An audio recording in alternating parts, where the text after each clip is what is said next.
आम मैंने धीरे धीरे एवं घरे रोषेईबास बंद कर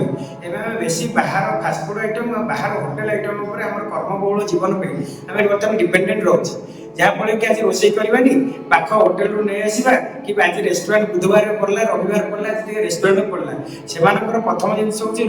रेस्टोरेंट मानक हूँ बासी जिन खाद्य दिखती 4-5 दिन जिनस जाए फ्राइड तो fried food it's very bad and at the same time they are using palm oil तो or vanaspati ghee and all are using तो सेटा बहुत परिमाण बैड इफेक्ट बर्तमान बॉडी ऊपर रही